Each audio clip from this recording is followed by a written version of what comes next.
देखिए वो एक गायिका है जो आसाम की रहने वाली कल्पना, जो गाना गाया करती थी, वो आकर के एक इंटरव्यू में उसने कहा कि मैं पहली बार बिहार और यूपी में आई तो मुझे पता चला कि बैगन का 2 अर्थ निकलता है, जबकि हमारे यहाँ बैगन मतलब सिर्फ बैगन होता है। ये कितनी गलत बात है, कितना गलत संदेश जाता है। तो इन हरामखोरों ने, मुझे माफ़ करिएगा, इन हरामखोरों ने हमारी प्यारी बोली को, मीठी बोली को बदनाम करके रखा हुआ है। इसलिए मेरे मन में आया कि मतलब हमरे जो संस्कृति में हो भैया हाँ, उस संस्कृति का, हाँ, अब मजा उस संस्कृति के बढ़ावा दे बदे लोक बोली का देखा, अपने बोली में देखा, भारतेंदु बिरलन तक कलन निज भाषा उन्नति है, सब उन्नति को मूल। एक के बंगाली दूठो मिल जाइए बहरे, वो आवा छी जावन छी पता नहीं काका छी एमन छी छा करके बतियन, हमन के घंटा समझ में नहीं आई, और हमन के मिलल जाए तो कहिए क्या हाल है, व्हाट्स योर नेम, फलाना ढिमाका, कि ऐसे लग रहा है जैसे मतलब कि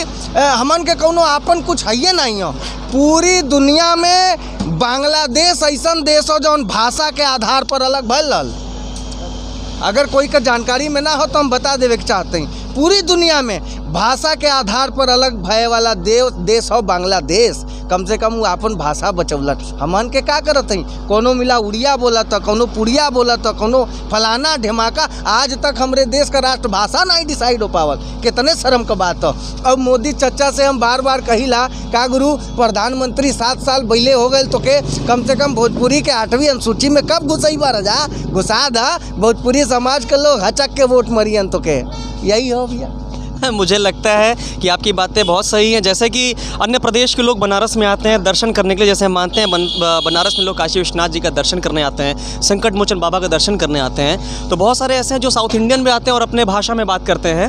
और बहुत सारे लोग गुजराती आते हैं, अपने भाषा में बात करते हैं।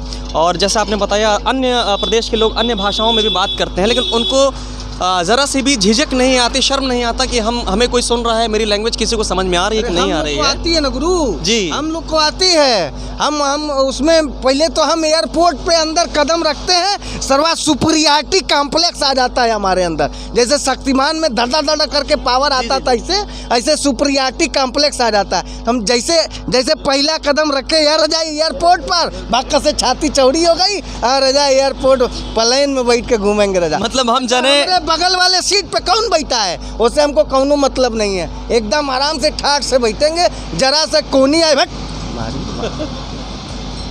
ऐसे लोग बैठ के अकड़ के चलते हैं, उस साले मर जाएंगे, प्लेन क्रैश हो जाएगी। बगल